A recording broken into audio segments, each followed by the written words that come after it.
Yes student, आज हम start करने जा रहे हैं अलाउंसेस।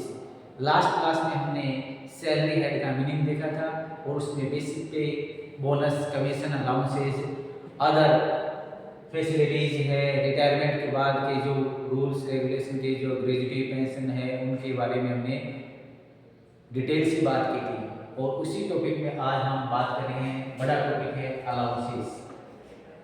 अब ये अलाउंसेस क्या होते हैं इसको हम डिटेल से बात करते हैं। देखो, सैलरी हेड का जो टॉपिक हमने स्टार्ट किया है उसमें प्रोविजन बेस पर है पूरी इनकम टैक्स, इसलिए पहले अपने को प्रोविजन क्लियर होने चाहिए, उसके बाद ही क्वेश्चन स्टार्ट करने हैं, क्योंकि उससे पहले क्वेश्चन समझ में नहीं आएंगे। इसलिए प्रोविजन अच्छी तरह से आपको आने चाहिए। जैसे लास्ट क्लास में हमने बेसिक पे के बारे में, बोनस के बारे में और कमीशन के क्या प्रोविजन है उसके बारे में। तो बेसिक पे 2 मिनट में रिपीट कर रहा हूँ। बेसिक पे फुल्ली टैक्सेबल है, एडवांस है, लास्ट ईयर के है, करंट ईयर के है। हर केस में बेसिक पे को आपको क्या करना है, टैक्सेबल करना है। बोनस को भी करना है, टैक्सेबल करना है। कमीशन को भी करना है, टैक्सेबल करना है। इसके बाद नेक्स्ट जो पार्ट है वो अलाउंसेस का। अब अलाउंसेस में क्या करना है, टैक्सेबल करना है, एग्जेम्प्ट करना है। उसके लिए देखिए अपन बात करते हैं अलाउंसेस क्या होते हैं। लास्ट क्लास में बताया था, फिर रिपीट कर देता हूँ। जो केस में दिए जाते हैं वो अलाउंसेस होते हैं, ठीक है। जो केस में दिए जाएंगे, आप केस में दिए जाएंगे ना, वो अलाउंसेस।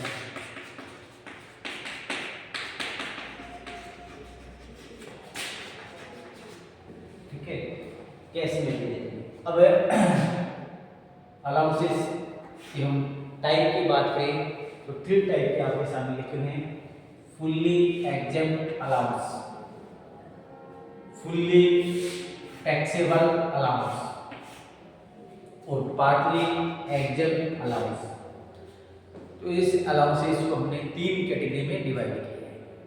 फर्स्ट कैटेगरी आपको क्या बताया है, फुल्ली एग्जेम्प्ट, मतलब इसमें जो आने वाले अलाउंसेस है वो आपको याद रखने हैं। और वो क्या होते हैं, फुल्ली एग्जेम्प्ट, मतलब इस पर कोई टैक्स नहीं लगेगा आपको। जैसे कैलकुलेशन जो भी सैलरी में लिखी, जैसे ये डेली अलाउंस है तो आप यहाँ लिखोगे डेली अलाउंस, अलाउंस, ठीक है। 500 रुपये मिल रहे हैं, 500 इंटू 12 किया और बाहर क्या लिख दिया, टैक्स। इस पर कोई टैक्स नहीं लगेगा, ठीक है। तो इसमें फुल्ली एग्जेम्प्ट अलाउंस में जैसे आपको मैंने लिखा है यहाँ पर डेली अलाउंस एग्जेम्प्ट अलाउंस है, ठीक है।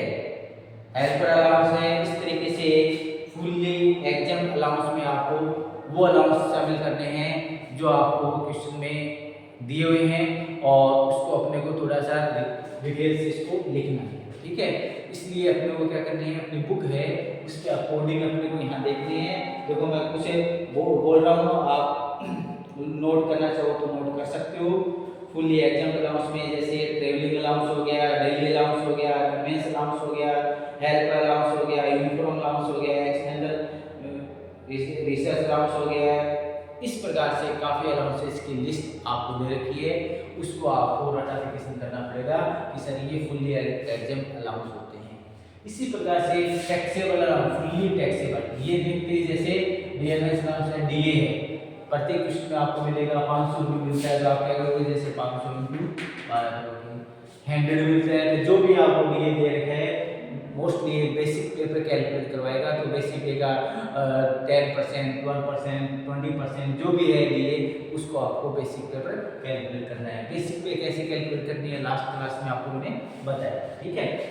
तो ये फुल्ली टैक्सेबल अलाउंस में अपने पास है डीए मैन है, डीएनएस अलाउंस है, सिटी कमर्शियल अलाउंस दे रखा है, डेकोरेशन अलाउंस दे रखा है, फिक्स मेडिकल अलाउंस दे रखा है आपको, सर्वेंट अलाउंस दे रखा है, होस्टल वार्डन अलाउंस दे रखा है, ओवर टाइम अलाउंस दे रखा है, रूरल एरिया अलाउंस दे रखा है, ठीक है। इस प्रकार से स्टूडेंट्स इसमें काफ़ी अलाउंसेस की एक लिस्ट दे रखी है, वो अपने को नोट्स में तैयार करना है, ठीक है। लेटेस्ट बुक से देखना है। कुछ अलाउंसेस इधर से इधर कर दिए जाते हैं, कुछ इधर से इधर कर दिए जाते हैं। फुल्ली टैक्सेबल वाले फुल्ली एग्जाम में कर दिए जाते हैं, एग्जाम वाले टैक्सेबल में कर दिए जाते हैं। इसलिए मैंने आपको बताया है कि आपको लेटेस्ट बुक परचेज करनी है, करंट ईयर की जो बुक है इनकम टैक्स की वो आपको परचेज करनी है। ठीक है, मैं आपको पहली कैटेगरी से कैटेगरी वाइज आपको एक्सप्लेन कर रहा हूँ कि इस तरीके से आपको प्रोविजन तैयार करना है। ठीक है, तो ये फुल्ली एग्जाम की आप नोट करके याद करके मेरे को बताएंगे कि सर ये फुल्ली एग्जाम है, फुल्ली टैक्सेबल है। ठीक है, जैसे ये ओवर टाइम अलाउंस क्या होता है, सर्वेंट अलाउंस क्या होता है, रूरल एरिया अलाउंस क्या होता है, डीएनएस अलाउंस क्या होता है, सिटी कंपटीशन अलाउंस क्या होता है, ये नॉर्मली आपको याद रखने हैं कि ये आपको नाम दिखाई दे तो इनको फुल्ली टैक्सेबल करना है। टैक्सेबल का मतलब ये है कि जब आप इसमें स्टार्ट कर रहे हो, डी आपको मिला है बेसिक पे का 20%, तो आपको बेसिक पे का 20% करके यहाँ पर लिख देना है। अमाउंट में लिखने का मतलब है टैक्सेबल हो गया है। क्लियर, तो ये आपको अलाउंसेस फुल्ली टैक्सेबल वाले हैं। एक लिस्ट आपको बनानी है फुल्ली एग्जाम की, एक लिस्ट बनानी है फुल्ली टैक्सेबल की, और तीसरी लिस्ट आपकी है वो पार्टली एग्जाम। इसमें अपने थोड़े नियम लगाने हैं, इसमें थोड़ा याद रखना है। इसमें तो आपको क्या याद रखने हैं, इसमें तो ये अलाउंसेस के जो नेम है वही याद रखने हैं, वो एज इट इज क्वेश्चन में आपको मिल जाएंगे। आपको पहचान करनी है ये फुल्ली टैक्सेबल वाला है या फुल्ली एग्जाम वाला है। तो ये ए पोर्शन कर देते हैं इसको, ये बी पोर्शन कर देते हैं और इसको कर देते हैं सी पोर्शन। बताइए इसमें प्रोविजन में दिक्कत ये आती है कि आपको किस प्रकार से उसको लिखते हो, सिस्टमेटिक लिखते हो तो समझ में आ जाता है कि अलाउंसेज है जो कैश में दी जाती है उसको अलाउंसेज बोलते हैं। 3 टाइप के होते हैं, A B C, fully exempt, fully taxable और पार्टली वाले। इसमें आपको थोड़ा याद रखना पड़ेगा। ठीक है, तो मेन प्रोविजन ये है, इनके जो नाम लिखने हैं आपको याद रखने हैं कि फुल्ली टैक्सेबल में ये होते हैं, फुल्ली एग्जाम में ये होते हैं। क्लियर, इसके बाद हम बात करते हैं पार्टली एग्जाम। पार्टली एग्जाम इसमें आपको अमाउंट बतानी पड़ेगी कि वो प्रोविजन है, इसमें अपने को याद रखना है। जैसे चिल्ड्रन एजुकेशन, कुछ मैंने लिखे हैं चिल्ड्रन एजुकेशन अलाउंस, तो चिल्ड्रन एजुकेशन अलाउंस का जो प्रोविजन है ₹100 पर चिल्ड्रन, मैक्सिमम 2 चाइल्ड। ठीक है, आपको चिल्ड्रन एजुकेशन अलाउंस देना तो उसमें अमाउंट क्या रखनी है, ₹100 याद रखने हैं कि एक चिल्ड्रन के आपको ₹100 एग्जाम करने हैं, मैक्सिमम 2 चाइल्ड, और इससे अधिक है तो आपको टैक्सेबल करना है। तो बड़ा इसमें प्रोविजन क्या हुआ, प्रोविजन हुआ चिल्ड्रन एजुकेशन अलाउंस में ₹100 एग्जाम करने हैं। ठीक है, एग्जाम करने हैं और टैक्सेबल करने हैं, मैक्सिमम 2 चाइल्ड, ये अपना प्रोविजन है। तो चिल्ड्रन एजुकेशन अलाउंस का प्रोविजन में अपने को याद रखने वाली बात क्या है कि पर चाइल्ड ₹100 एग्जाम है, मैक्सिमम 2 चाइल्ड, ये अपना प्रोविजन है। ठीक है, इसी प्रकार से जैसे हॉस्टल अलाउंस लिखा है, तो ये जो बच्चे हैं इनकी शिक्षा के लिए आपको चिल्ड्रन एजुकेशन अलाउंस दिया है, और उसके वो वहाँ स्कूल में रहते हैं हॉस्टल में, तो इसलिए हॉस्टल अलाउंस आपको दे रखे हैं। तो ये हॉस्टल अलाउंस भी आपको ₹300 एग्जाम पर चाइल्ड, मैक्सिमम 2 चाइल्ड। ठीक है, तो हॉस्टल अलाउंस के लिए आपको इसने बताया है कि ₹300 एक बच्चे के एग्जाम है, मैक्सिमम कितने 2 चाइल्ड होंगे। ठीक है, इससे अधिक है तो टैक्सेबल करना है। ठीक है, उस बच्चे के लिए इससे अधिक है तो क्या करना है, अपने वो टैक्सेबल करना, और अपन क्या कर सकते हैं, समझ आ गया ना। तो अपना जो प्रोविजन ये बोल रहा है कि एजुकेशन के लिए तो 100 है और हॉस्टल के लिए 300 एग्जाम करना है, मैक्सिमम 2 चाइल्ड। फिर है ट्राइबल एरिया अलाउंस, जनजातीय क्षेत्र भत्ता। ट्राइबल एरिया अलाउंस अपने को दे रखा है, तो जनजातीय क्षेत्र भत्ता है, ये अपने को देखना है कि ट्राइबल एरिया अपने राजस्थान में है कि नहीं है, उसके अकॉर्डिंग अपने को देखना है। तो ट्राइबल एरिया राजस्थान में नहीं है। ठीक है, इनकम टैक्स में ट्राइबल एरिया जनजातीय क्षेत्र भत्ता में अपने को राजस्थान में ट्राइबल एरिया को नहीं मानना है। वैसे 200 पर मंथ एग्जाम है ट्राइबल एरिया में।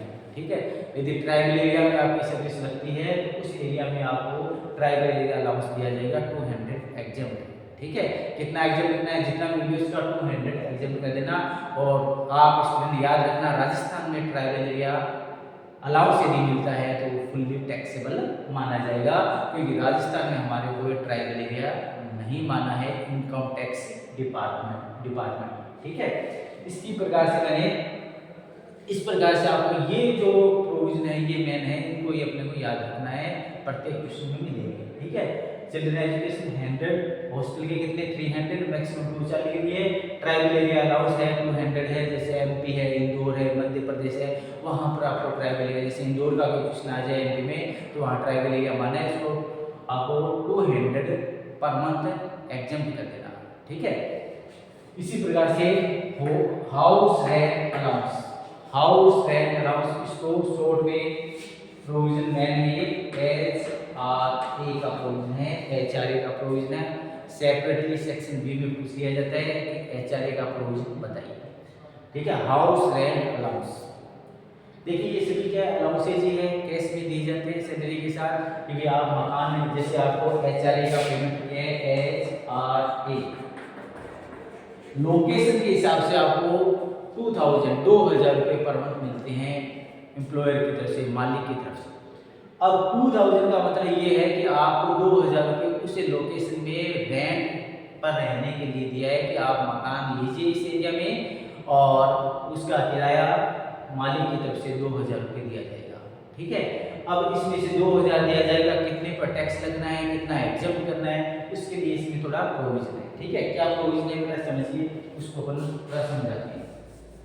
उसका प्रोविजन है ये ऐसे लिखे जाएंगे। अब ये जो क्या थे वन लाइनर थे, ये इसमें ओनली नाम ही याद रखने हैं कि ये टैक्सेबल वाले हैं, ये एग्जाम्प्ट वाले हैं, ये वन लाइनर 100 है, 300 है, 200 है, ऐसे।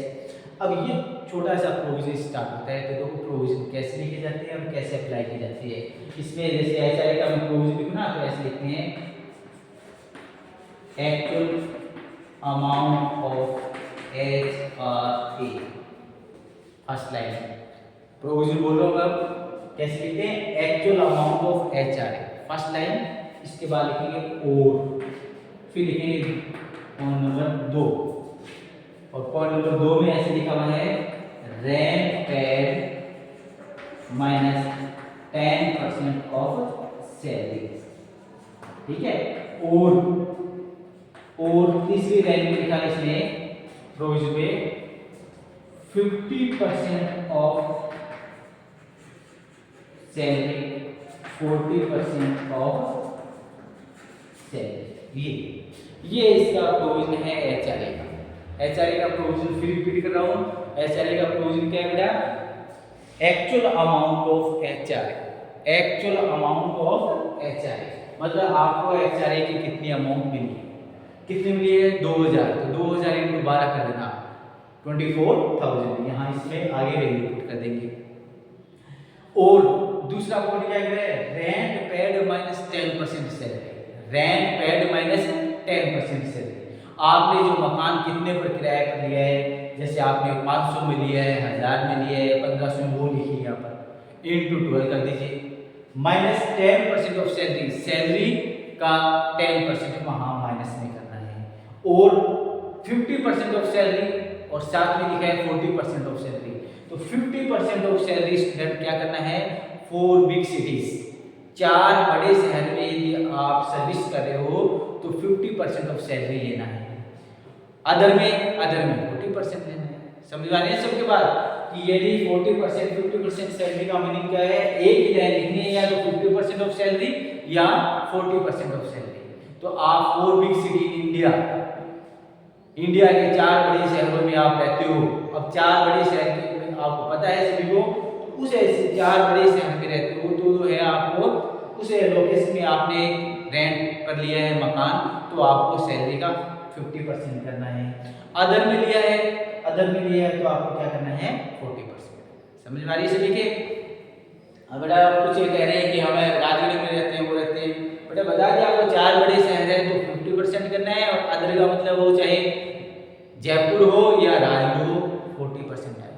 4 बिग सिटी इन इंडिया आपको सभी को पता है, उसमें 4%, उसमें कितना लेना है 50% लेना है, और में 40 लेना है। क्लियर? ये प्रोविजन लिखने के बाद अब इसमें इनकम टैक्स में प्रॉब्लम कहाँ आती है, प्रॉब्लम आती है मीनिंग ऑफ सैलरी। अलग अलग प्रोविजन में अलग अलग मीनिंग निकलेगा सैलरी का।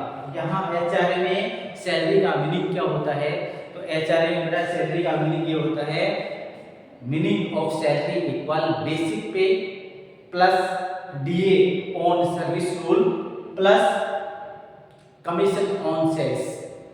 तो कहने का मतलब basic pay DA service rule वाला plus commission on sales base.